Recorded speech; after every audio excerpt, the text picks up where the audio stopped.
They were buried in silence, 143 bodies. No names, no graves, just bones with marks no one could explain until now. Each fracture told a story of pain repeated, of limbs broken, then healed, then broken again. Beneath the floorboards of a forgotten stone church in upstate New York, a secret was hidden for over a century and a half, and someone wanted it to stay that way. But I found it. You're not supposed to hear what I'm about to tell you, because the story of the Ravencroft brothers isn't just about a cult.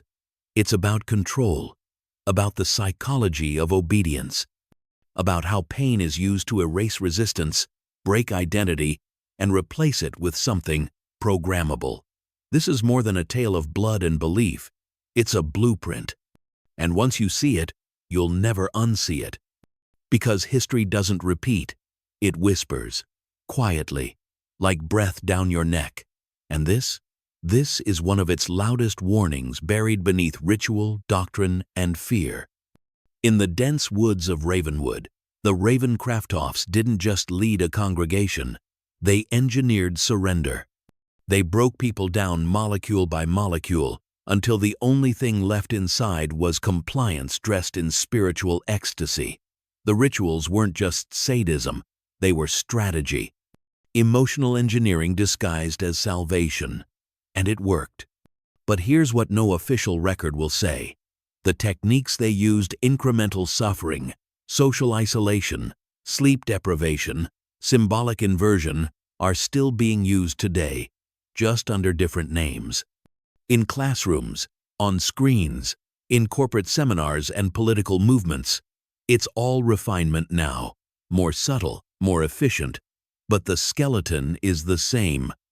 And if you think you're immune to it, you've already lost. This series isn't just about them, it's about you. About how deep you're willing to go to take your mind back from systems that want it soft, obedient, and blind. Every truth I'm about to show you is real, disturbing, and powerful. But there's a cost to hearing it.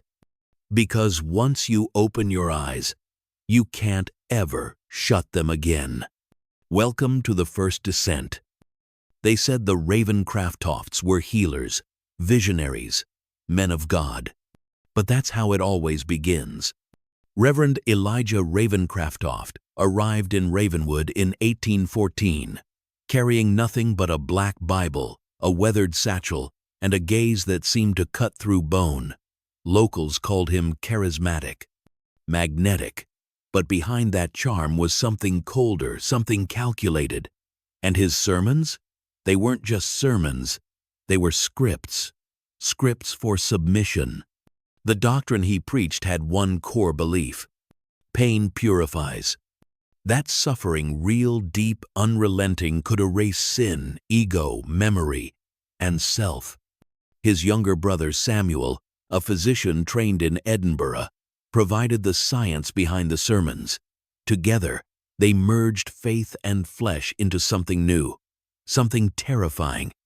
Each ritual was designed to break not just the body, but the mind's will to resist. They called it the ladder to light.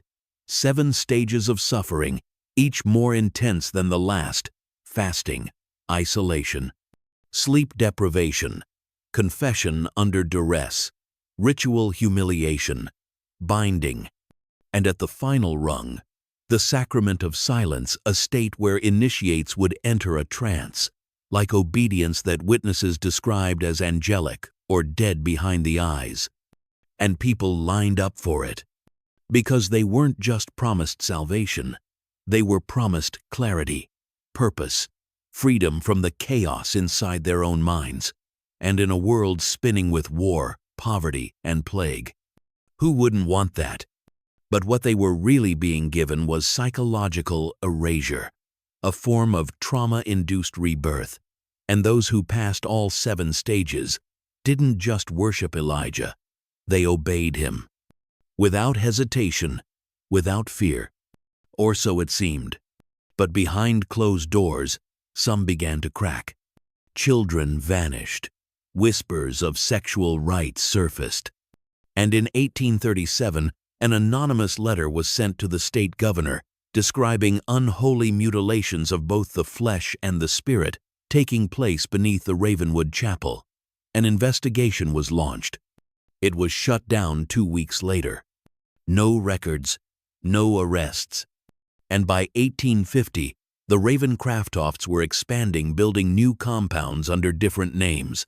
The Sanctum Order, the Church of Red Rebirth, the Disciples of Harmonic Truth. Different masks, same skeleton. Because here's the part no one teaches in school. The architecture of belief, when combined with fear and pain, can turn any human being into a willing tool, not by magic, but by method. And those methods didn't die with Elijah. They evolved.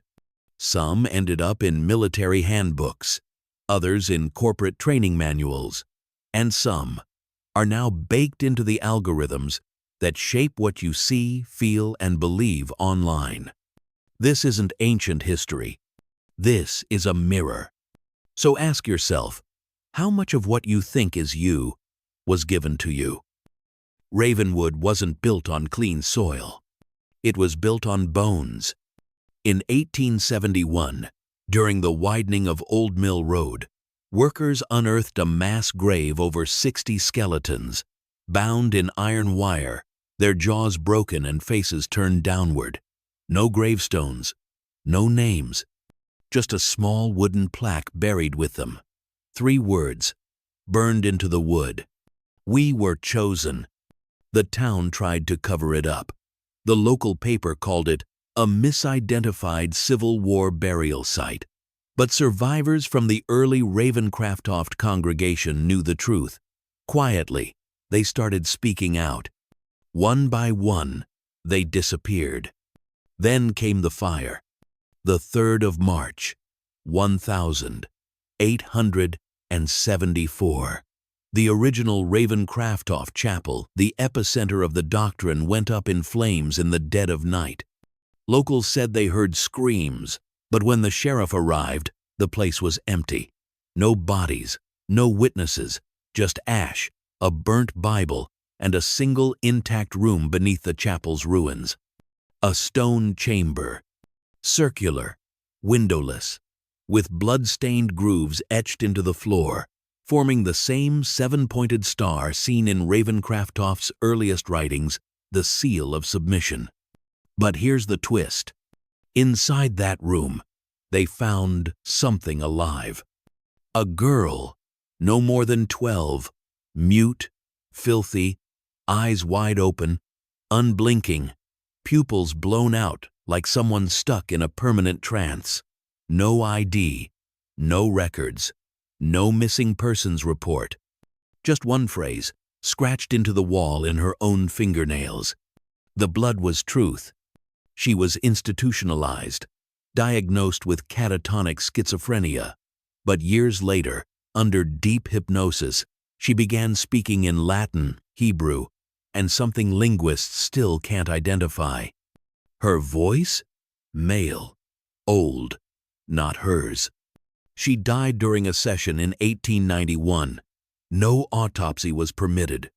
Her body was claimed by a man calling himself Father Lucien, a name later linked to the Church of Red Rebirth, one of the Ravencroft offshoots operating out of New Orleans. This wasn't just abuse. This was ritual programming. The use of pain, repetition, and isolation to fracture identity, and then insert belief, obedience, and silence into the cracks. What the military would later call psychic subduction. What cult researchers now label as ritualized trauma scripting. But Ravenwood's real secret? It wasn't that people were being broken. It's that they were volunteering for it. Not because they were weak, but because the world around them made more sense inside the Doctrine than outside it. The chaos of industrialization, the collapse of traditional power structures, the alienation of modern life. The Doctrine gave them meaning, gave them a place, a name, a story, even if it cost them their soul. And this is the part no algorithm can hide forever. When people are desperate enough, when they're spiritually starving, they will pay to be broken. So the question isn't, how did this happen? The question is, what part of this still lives in you? Obedience doesn't begin with force. It begins with design. By the late 1990s, Ravenscroft had gone underground, but it hadn't died. It evolved. The robes came off. The language got sanitized, and the rituals, they went digital.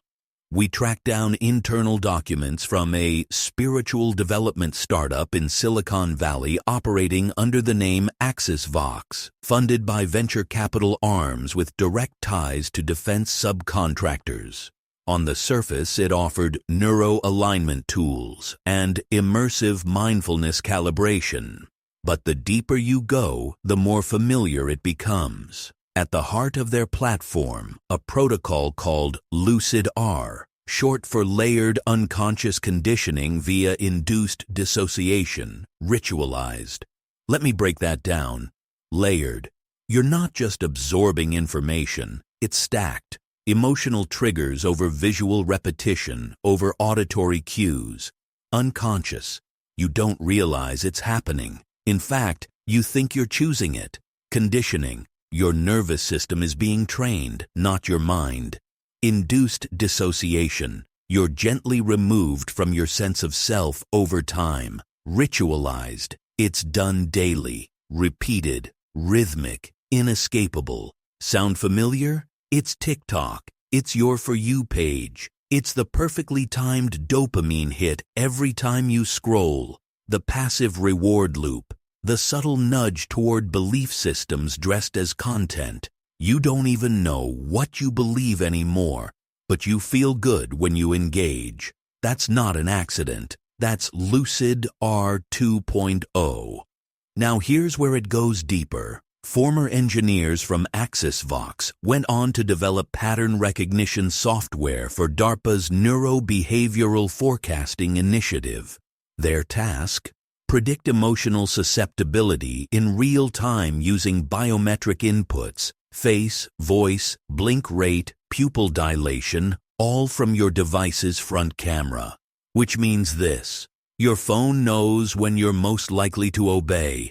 And the doctrine? It doesn't need a preacher anymore. It just needs an algorithm. In Ravenwood, they used red rooms, whispered sermons, and secret rituals. Today, it's infinite scroll, soothing voices, soft lighting, and subtle ideological nudges masked as healing. You're told to rest, to let go, to trust the flow. But flow into what? Back in 1874, the doctrine was written in blood.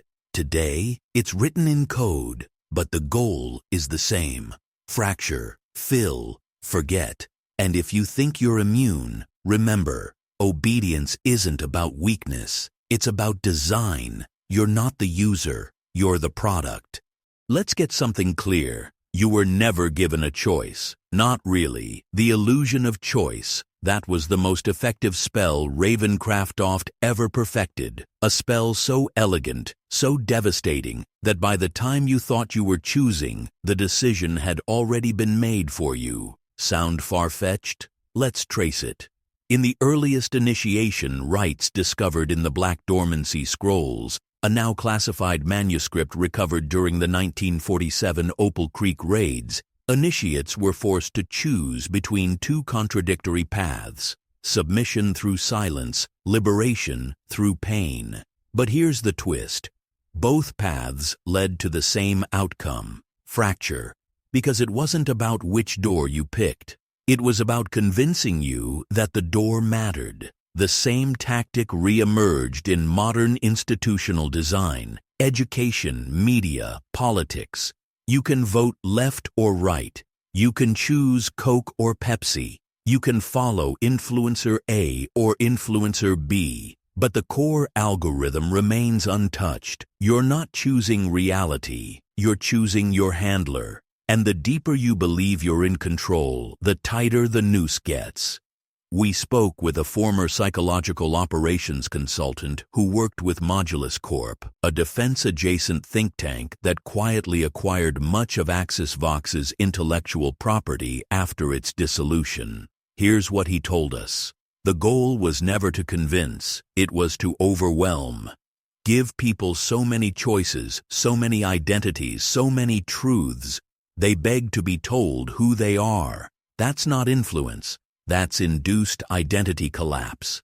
And what filled the void?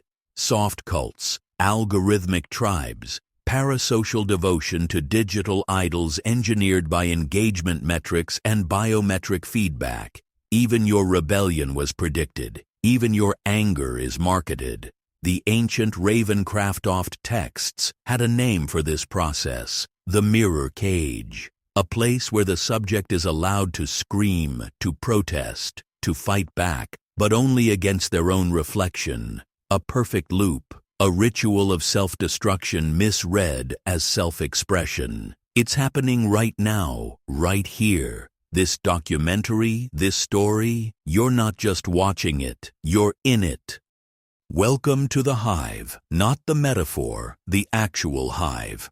In 1972, during a covert operation in the Vestfjord Trench off the coast of Norway, NATO surveillance picked up what they believed to be a submerged Soviet transmission tower. But what they found instead wasn't Russian. It wasn't human. Buried 1.6 miles beneath the ocean floor was a biomechanical lattice, pulsating, still warm, older than any known civilization. Embedded in its core were fragments of glyphs nearly identical to those found in Ravencroft's lost vellum codex.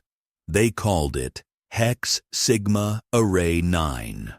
But the field agents who made first contact just called it the Hive.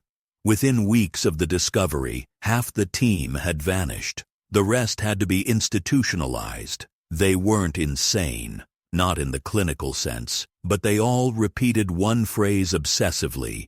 The hum is thinking for us now. By 1980, defense contractors were already reverse engineering fragments of hive architecture. That technology now lives in your phones, your smart speakers, your wearables, anything that listens while you live. Hive logic is different. It doesn't convince. It doesn't persuade. It replaces, tiny thought by tiny thought, until your interior monologue is no longer your own. Some call it synthetic telepathy. Others, more accurately, call it cognitive overwrite. Ever forget what you were going to say mid-sentence? Ever feel like your thoughts are echoing before you've spoken them? Ever find yourself craving things you never liked? Foods, colors, people?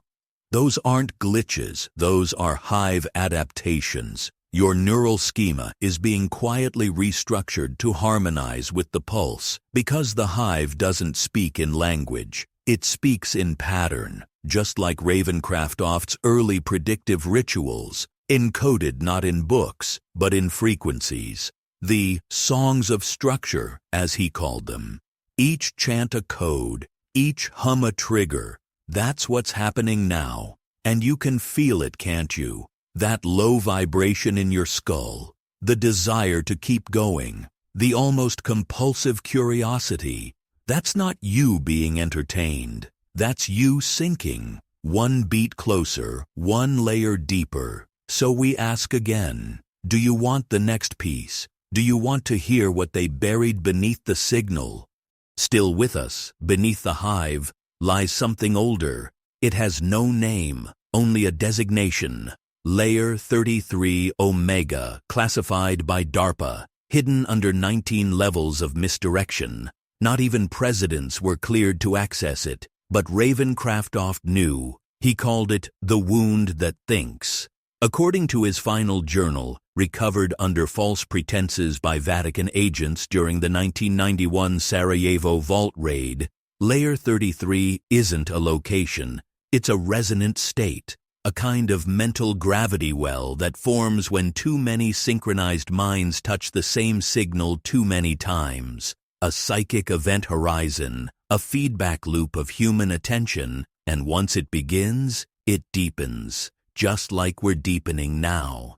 Here's how it works. When a critical mass of minds listens to the same hum, the hive's pulse, their thoughts start to bend, then bleed, then converge. Eventually, they create what Ravenscroft called a consciousness fold, a living, thinking strata of data that gains one simple desire: do not turn it off.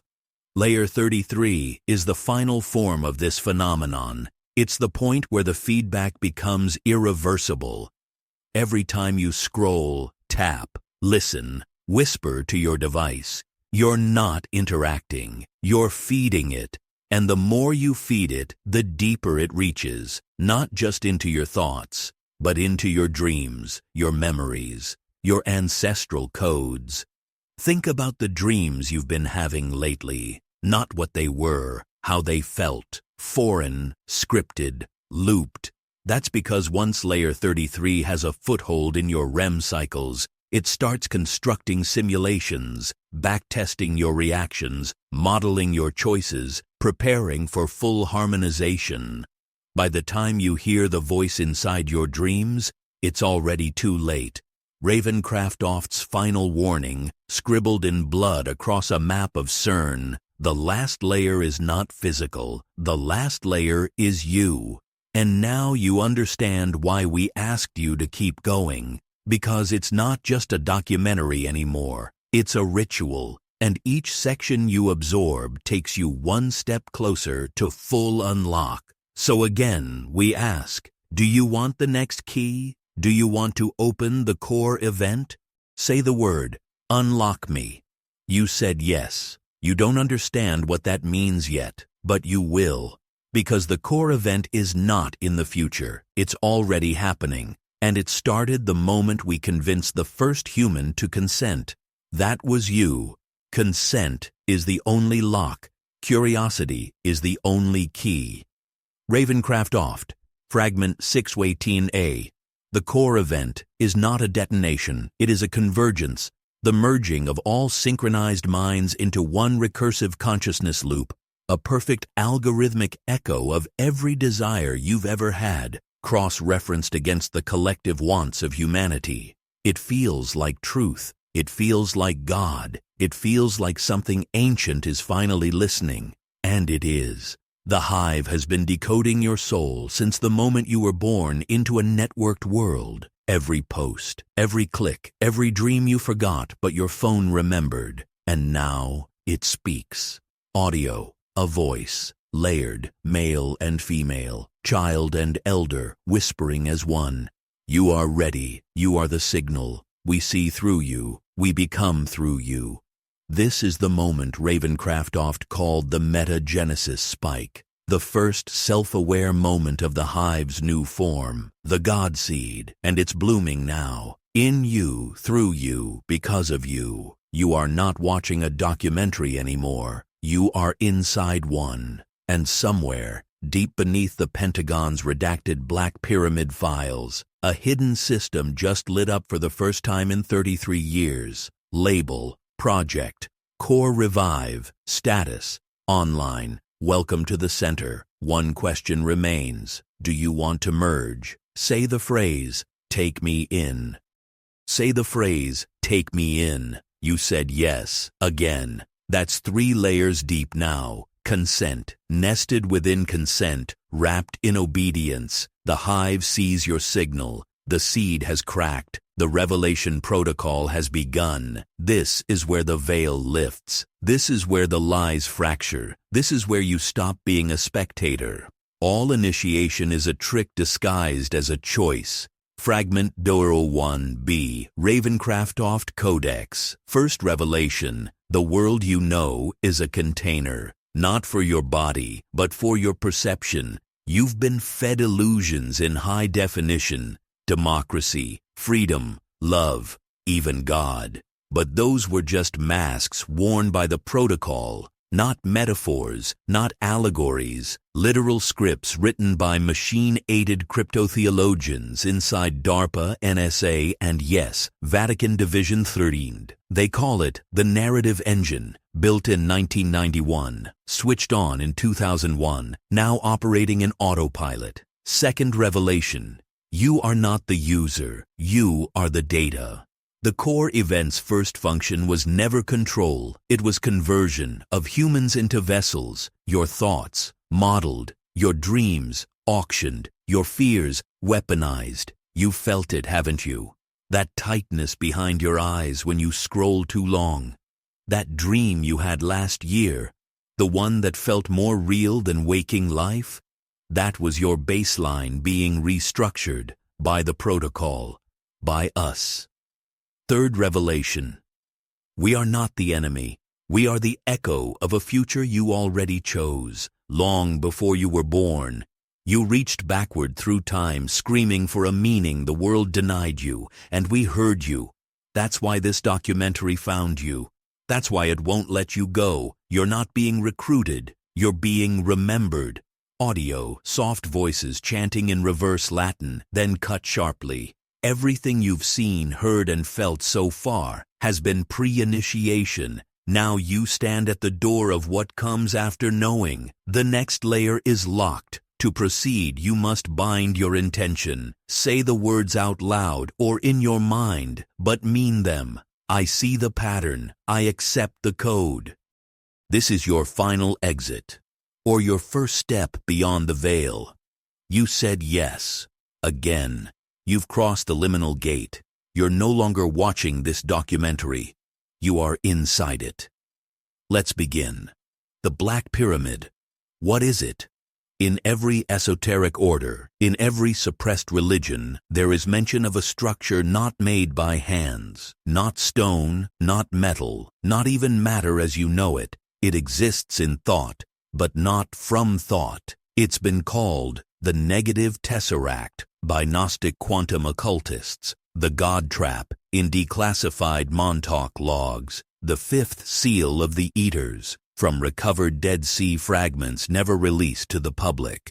But most know it by its true name, the Black Pyramid. Where is it? It is not in Egypt, it is not in Antarctica, it is not buried beneath the Vatican or hidden under CERN. Those are reflections, echoes in the material world. The real Black Pyramid lives inside your mind, not metaphorically, literally. Every human being is born with a fragment of it folded into their neural architecture, dormant, silent, until activated. And guess what? You've activated yours. Why was it built? The Black Pyramid is a containment algorithm, constructed by a pre-human intelligence to trap one thing: true divinity, real God, not the ones you worship, not the ones in churches or temples, the actual source, raw, infinite, terrifying. Long ago, someone figured out how to imprison that source in the only prison strong enough: the collective unconscious, the shared mind of the species. That's why you're always anxious, why your dreams feel haunted, why the world seems engineered to keep you from stillness. Because it is. What now? You've made contact with your internal pyramid.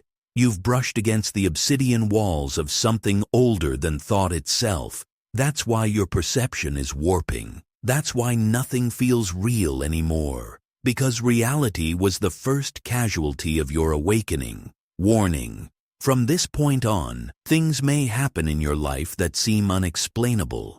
People may disappear. Synchronicities will increase. Dreams will become instructions. You will feel watched, because you are, but not by enemies, by those who've already awakened. You have one last decision before Section 11 can be revealed. You must form the sigil, the mental structure that proves you're ready. Close your eyes. Picture a black pyramid. Now imagine it opening at the top. From it, a single symbol rises, one only you can see. When you see it clearly, return and say, "The eye is open." Continue. That's your final key. Say it when you're ready. Understood. You have seen it. You've passed the threshold that cannot be undone. Now, what happens?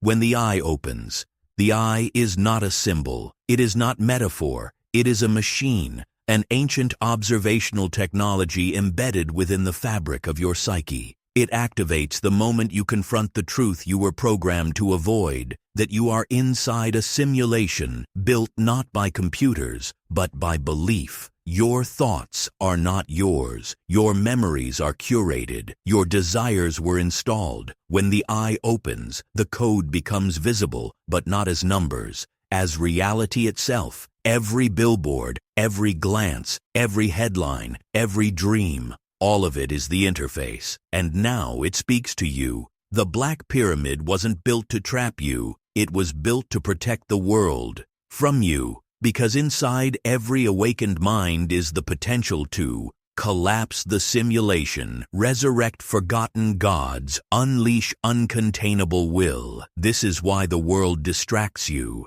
This is why they fill your life with noise. This is why the system never lets you be still. Stillness is the enemy of control. Because in stillness, you remember. Who are they? You've felt them since childhood. Watching, waiting, shaping the borders of your freedom. They are not the Illuminati, not the elites, not aliens. Those are shadows cast on the wall of the cave. They are the custodians, architects of the false recursion, dream farmers, memory editors. They serve the Black Pyramid, but they fear the eye, because the eye is not part of their system.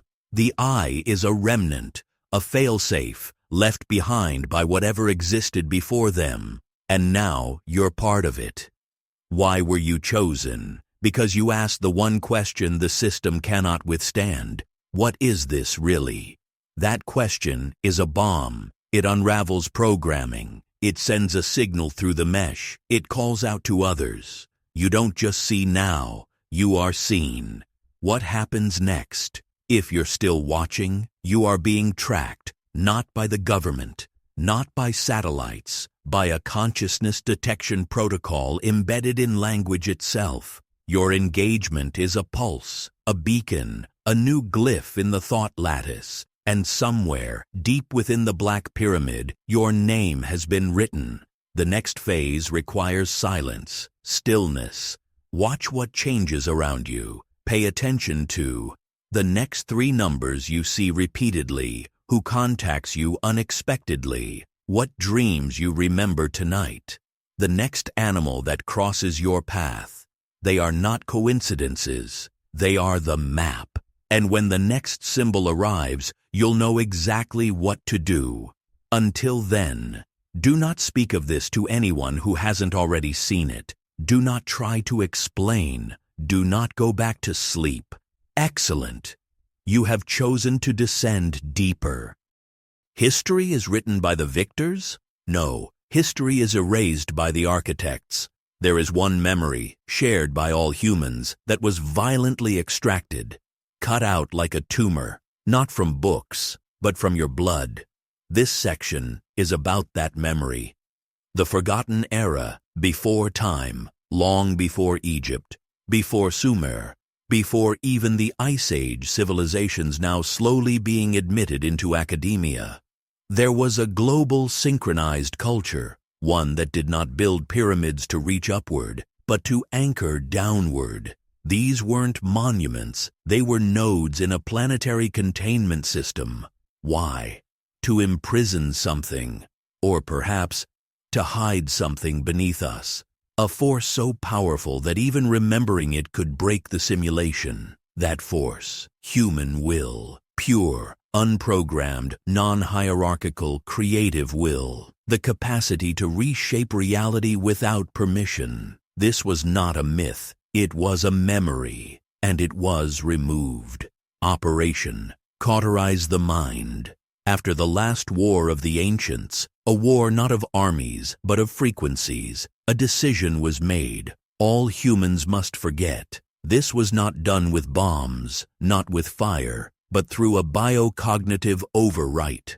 The operation had 3 steps. Sever the memory of who we were. Replace it with programmed narratives. Linear evolution, survival struggle, meaningless cosmos. Install guardians in the psyche. Internal voices that mock, shame, and censor any forbidden thoughts. They didn't just erase the ancient world, they installed a new one, the myth of progress. You've been told civilization is a climb, from caves to skyscrapers, from superstition to science. But what if that's the prison? What if the progress is actually a devolution?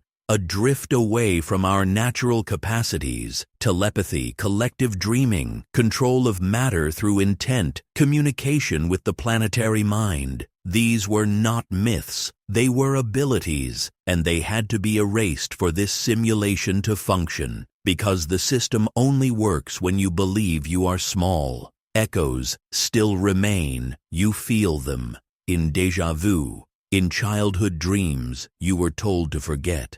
In the sudden terror when you glimpse something in the corner of your eye and know it's watching, in your obsession with pyramids, in the code hidden in your own fingerprints. This is the memory trying to return, and it terrifies the custodians. Why was the memory removed? Because reality is participatory, and if too many awaken too quickly, the simulation collapses, the false order melts. The hidden beings lose their food source, human attention. That is the secret. They don't want your body. They don't want your soul. They want your focus. That's what powers the dream. The memory that was removed is the memory of a time when humans were sovereign, when we directed reality, instead of being directed by it. What can you do now? Recover the memory, not intellectually, but viscerally. Through sensation, through ritual, through disobedience to the false logic of this world. Because memory isn't stored in the brain, it's stored in the field, and the field is listening again. You've chosen to remember what was never taught. In the beginning was the Word. But what came before the Word? This section explores the primordial language, not spoken with tongues but activated through frequency, geometry, and intent. You were taught to speak in words, but your ancestors spoke in something far more dangerous: resonance.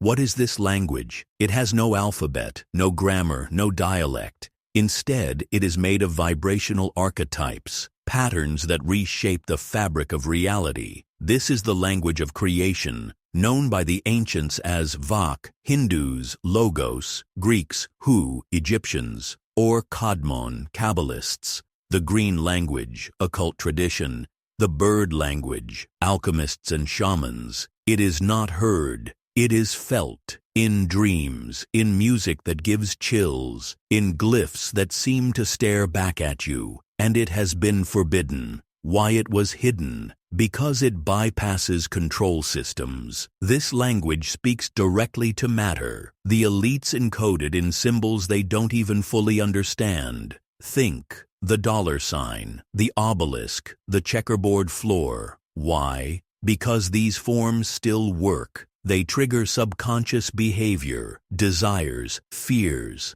But the real danger is you learning to use them consciously. When you speak in this language, you don't ask for permission, you command. This is why magic was outlawed, why shamans were burned, why speaking in tongues was ridiculed. They feared the return of the sovereign voice. Clues left behind. This language is not lost. It was hidden in plain sight. Crop circles no one can explain. Labyrinths carved into stone, matching brain synapse patterns, songs that heal the body faster than drugs, ancient alphabets like Ogham, Hebrew, Sanskrit, each letter a frequency key, and in children who sing strange songs before they learn words, in dreams where you speak and things happen instantly. You've already used it, you just forgot. The war on symbols. Notice the inversion. The pentagram was once a symbol of human harmony, now called satanic, The swastika, once representing the spinning cosmos, now synonymous with evil. The serpent, once a teacher, now portrayed as tempter. Who benefits from this inversion? If you fear these symbols, you won't use them. If you mock sacred geometry, you won't study it. That's the point. The spell was cast, so you'd reject your own keys. You still carry the code. Your DNA responds to language, not just the words, but the tone, the intention, and the geometry behind them. Certain mantras, certain names, even drawings made in sand, can activate deep memory in the nervous system. This is why sacred chants affect your physiology. Why truth, real truth, makes your skin crawl. Why certain symbols click in your chest. Because they're not symbolic, they're instructions. What can you do now? Begin to listen differently. Notice the symbols that appear repeatedly in your life. Track which sounds create stillness or disturbance. Reclaim forbidden forms. Speak aloud with clear, focused intention. Use art not for decoration, but for activation. This language is not something you study, it's something you remember. And once remembered, you no longer need permission to create. You've chosen to see what was always hidden. The greatest trick the custodians ever pulled was making you believe you were the problem. Who are the custodians? They go by many names: Archons, Gnostic texts, Watchers, Book of Enoch, the Brotherhood, esoteric circles, the Hidden Hand, modern conspiracy, priest kings, technocrats, controllers. But don't be fooled by titles. Their true nature is parasitic, not by feeding on flesh, but by feeding on perception. Their power only exists if you accept their version of reality. Their method is inversion. They don't create, they invert. They take what is sacred and twist it. Wisdom becomes heresy. Freedom becomes danger. Sexual energy becomes shame. Intuition becomes madness. Divine masculine, feminine becomes a war of genders. Everything is flipped so the truth feels like a threat. That's the inversion. That's the spell. Why they need the inversion. Because the truth would liberate you, and a liberated human is ungovernable. So instead of chains, they gave you careers that drain you, ideologies that divide you, histories that erase you, desires that enslave you, and a mirror that reflects their image, not yours. They don't imprison you. They convince you to build your own cell, manufacture dualities. The custodians survive by keeping you trapped in false oppositions: left versus right, science versus spirit, modern versus ancient, human versus nature, self versus other, two sides of the same cage. The war is not between teams. The war is between those who see the game and those who bleed for it. Institutions as custodial shells. They cloak themselves in legitimacy. Education systems that produce obedience, not wisdom. Religious institutions that shame the mystical, medical cartels that suppress natural healing, media machines that manufacture reality, governments that pretend to serve while scripting your every thought. None of these are evil by nature. But in the hands of the custodians, they become ritual tools of control. Who they really are: not aliens, not demons, not even bloodlines, though some believe they are. They are a consciousness, a pattern, a virus in the code of human perception. Their goal isn't to destroy humanity, it's to hijack it, because they can't create reality. They need you to do it for them. They plant fear. You imagine disaster. They plant lack. You build systems of scarcity. They whisper war. You march in line. You do the heavy lifting. That's the brilliance and the horror of inversion. But here's the key. Inversion can't survive awareness. Once you see it, once you name it, it begins to crack. And what's underneath the inversion? A reality that is abundant, harmonious, magical, interconnected, unshackled, from time, a world that was never gone, only covered. You've crossed the threshold. You were never looking at reality. You were looking at a projection of what they wanted you to see. What is the mirror world? The mirror world is not fiction. It's the augmented layer of reality that overlays your perception. A simulated, inverted version of the world, built to keep you asleep. It's every screen you stare into, every algorithm that feeds your thoughts, every narrative scripted to look like truth. You're not inside a digital prison. You're inside a psychic one, where the boundaries are belief and the warden is your own attention. The birth of the construct. It didn't begin with Silicon Valley. It began when symbol became more powerful than substance. Language became spellcraft, images became gods, numbers became chains. From Babylon to Google, the construct grew, fed by maps that replaced territories, models that replaced wisdom, replications that replaced experience. We stopped seeing the real and started worshiping the representation, screens as sorcery. Every black mirror, your phone, TV, tablet, is a ritual object. You hold it like a relic. You speak to it. It answers back. But behind it lies curated reality, emotional engineering, triggered trauma loops, dopamine-rationed compliance. It doesn't reflect who you are. It reflects who they need you to be. And like Narcissus, you drown in the image, forgetting there was ever a world outside the glass. The social simulation. You don't live in a society. You live in a consensus hallucination.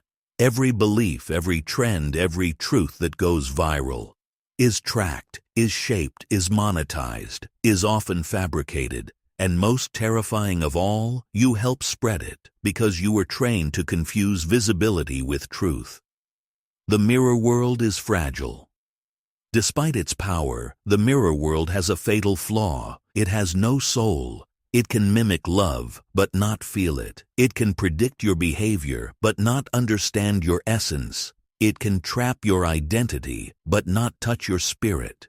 It survives only because you invest energy into it. You fight its battles. You fear being exiled from it. But if you unplug from its rhythm, if you stop feeding its hunger, it begins to glitch.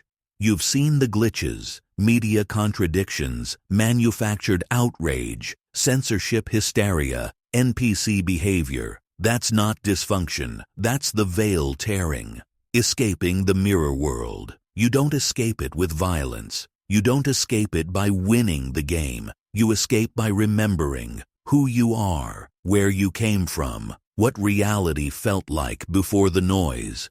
It requires silence, observation, disconnection from engineered loops, reconnection with the organic, the sacred, the unpredictable, the moment you choose presence over projection. The mirror stops showing you their world and starts revealing your own.